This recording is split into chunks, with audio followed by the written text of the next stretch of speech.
होते हैं, यानी 480 लड़के उस कमरे में बैठ सकते हैं। तो 48 मीटर इसका आंसर हो गया, यानी ए ऑप्शन इसका बिल्कुल।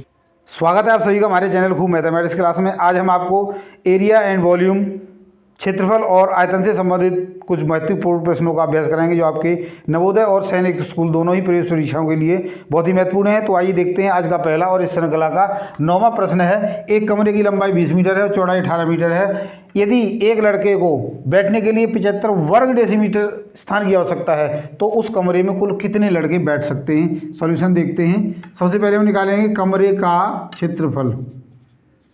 कमरे का क्षेत्रफल बराबर लंबाई गुणा में चौड़ाई। फॉर्मूला होता है, तो लंबाई है 20 और चौड़ाई है 18 और ये हो जाएगा वर्ग मीटर।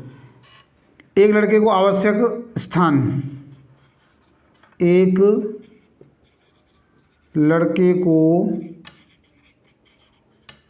आवश्यक स्थान, यानी उसको कितने स्थान की आवश्यकता है, तो कितना है 75 वर्ग डेसीमीटर। वर्ग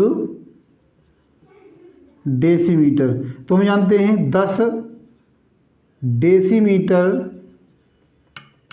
बराबर 1 मीटर होता है, तो 100 वर्ग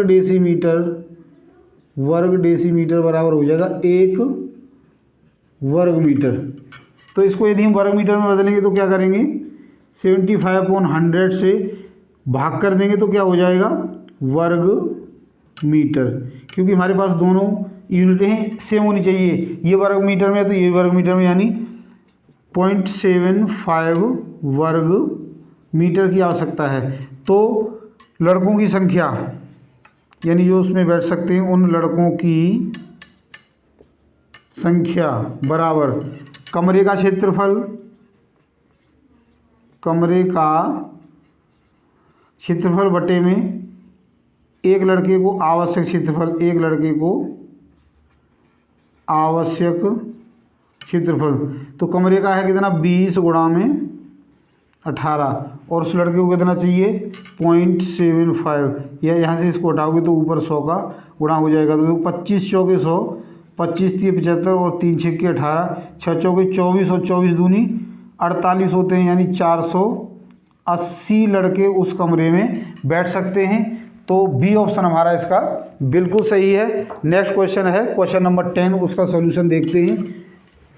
10वां प्रश्न है, तो देखो क्या है, 300 मीटर लंबी और 200 मीटर चौड़े आयताकार बगीचे के चारों ओर हमने बाड़ लगानी है और बाड़ को 24 रुपये प्रति वर्ग मीटर की दर से उसका व्यय बताना है हमने। तो देखो हम जानते हैं, एक मान लीजिएगा ये कोई कम आयताकार बाग है और इस आयताकार बाग की जो लंबाई है वो 300 मीटर है और ये चौड़ाई है वो 200 मीटर है। बाड़ लगानी है अर्थात चारों तरफ लगानी, तो हमें इसका क्या निकालना पड़ेगा, अब हमने क्षेत्रफल नहीं, क्या निकालना पड़ेगा, हमने निकालना है इसका परिमाप।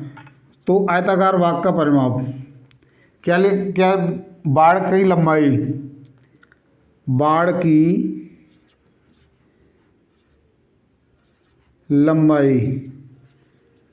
बाड़ की लंबाई बराबर की हो जाएगी बाग का परिमाप। फॉर्मूला बताया था 2 लंबाई जमा में चौड़ाई, तो 2 गुणा में 300 प्लस 200 यानी 2 गुणा में 500 हो गया, यानी 1000 मीटर। यहाँ पर नहीं लगेगा क्योंकि यहाँ पर क्या कर रहे हैं, हम सिर्फ जोड़ रहे हैं। तो 24 रुपये प्रति मीटर की दर से कुल व्यय किसका है, बाड़ का। तो 1000 गुणा में 24 यानी 24,000 रुपये लग जाएंगे। तो कौन सा ऑप्शन है हमारा 24,000, यानी डी ऑप्शन इसका बिल्कुल सही है। नेक्स्ट क्वेश्चन देखिए। क्वेश्चन नंबर 11 है, किसी मेज की लंबाई और चौड़ाई 2 मीटर और 1.5 मीटर है। उस मेज के चारों ओर लगी टेप की लंबाई ज्ञात करनी है। इसका मतलब हमें परिमाप निकालना है। मेज का परिमाप बराबर क्या हो जाएगा, टेप की लंबाई। तो परिमाप क्या होता है, 2 लंबाई जमा में चौड़ाई, तो 2 लंबाई कितनी है 2, चौड़ाई कितनी है 1.5, तो कितनी होगी 2 गुणा में, इसको जोड़ेंगे तो 3.5, 35 दूनी 70 यानी 7.0 मीटर। तो डी ऑप्शन इसका बिल्कुल सही है। अगला प्रश्न है प्रश्न नंबर संख्या 12। तो 12 का सॉल्यूशन देखते हैं। किसी आयत की लंबाई 8 मीटर, चौड़ाई 6 मीटर है, उस वर्ग की परिमिति यानी परिमाप ज्ञात कीजिए जिसका क्षेत्रफल आयत के क्षेत्रफल का तिगुना हो। तो क्या है 12वां प्रश्न है वर्ग का क्षेत्रफल, वर्ग का क्षेत्रफल बराबर 3 गुणा में आयत का क्षेत्रफल, तो 3 गुणा में 8 गुणा में 6, ये हो गया। तो 8 6 48, या फिर ऐसे कर लो 3, इसको हम लिख लेंगे 3 गुणा में, इसको 3 गुणा में 2 गुणा में 2 गुणा में 2 गुणा में 2, इसके फैक्टर हो गए। ये वर्ग का क्षेत्रफल हो गया। और वर्ग की भुजा निकालनी है तो हम क्या करते हैं, वर्ग की भुजा, तो इसका हम वर्गमूल ले लेते हैं। एक जोड़ा ये बन गया, एक ये बन गया और एक ये बन गया। तो 3 गुणा में 2 गुणा में 2 यानी 2 दूनी 4 है 12 मीटर इसकी वर्ग की भुजा होगी। और वर्ग का परिमाप ज्ञात करना है, तो वर्ग का परिमाप बराबर 12 गुणा में 4 यानी 4 गुणा में भुजा होता है, तो 12 चौके 48 मीटर इसका आंसर हो गया। यानी ए ऑप्शन इसका बिल्कुल सही है। Question number 13। एक आयताकार मैदान 30 मीटर लंबा और 20 मीटर चौड़ा है, उसके चारों ओर कितने चक्कर लगाने पर 5 किलोमीटर पूरा हो जाएगा। तो 13वां क्वेश्चन है। एक चक्कर लगाने में चली गई दूरी, एक चक्कर लगाने में चली गई दूरी है वो क्या आएगी, उसकी परिमाप के बराबर। और परिमाप क्या होता है 2, लंबाई यानी 20 और चौड़ाई यानी 30। ये क्या हो जाएगा मीटर में, तो 20 और 30 50 और 50 दूनी 100 मीटर एक चक्कर में चलेगा। 5 किलोमीटर चलने में कितने चक्कर लगे, तो चक्करों की संख्या,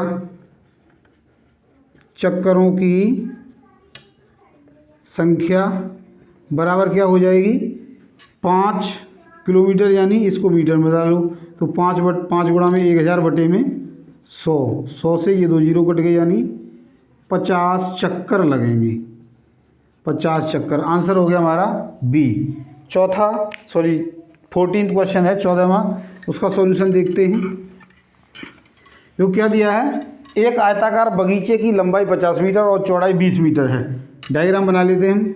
ये बगीचा है आपका, इसकी जो लंबाई है वो 50 मीटर है और जो चौड़ाई है वो 20 मीटर है। इसके चारों ओर 7 मीटर चौड़ा रास्ता है, यानी इस तरीके से यहाँ रास्ता बनाया गया है जो 7 मीटर चौड़ा है। इसका मतलब 7 इधर जोड़ोगे 7 इधर, तो 50 और 14 कितने हो गए 64 मीटर तो हो गई इसकी लंबाई।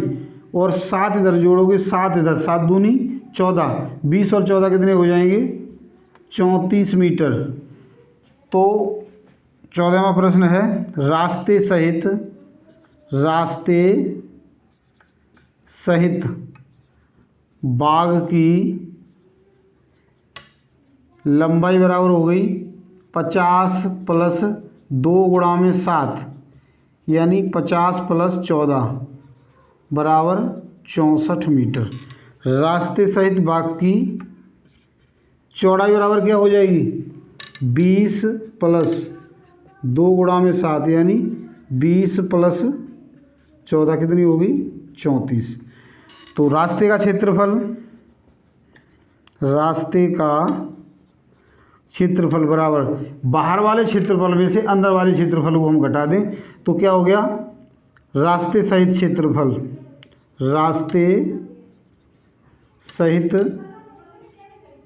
क्षेत्रफल माइनस बगीचे का क्षेत्रफल रास्ते सहित हो जाएगा 64 गुणा में 34 और माइनस 50 गुणा में 20। अब इनका गुणा कर लेंगे तो हमें हमारा आंसर मिल जाएगा। तो 64 का और 34 का गुणा करोगे तो आ जाएगा 2176 माइनस इसका गुणा करोगे तो आ जाएगा 1000। अब 2176 में से 1000 घटाओगे तो 1176 वर्ग मीटर आंसर आ गया। तो 1176 यानी डी ऑप्शन इसका बिल्कुल सही है। तो आशा करता हूँ मेरे द्वारा समझाए गए इन प्रश्नों को आपने अच्छे से समझ लिया होगा। समझ लिया हमारी वीडियो को पसंद किया तो लाइक और शेयर जरूर करें, और यदि अब तक आपने हमारे चैनल को सब्सक्राइब नहीं किया तो प्लीज़ सब्सक्राइब जरूर करें। आज के लिए इतना ही, कल फिर मिलते हैं इसके और बचे हुए प्रश्नों के साथ। धन्यवाद।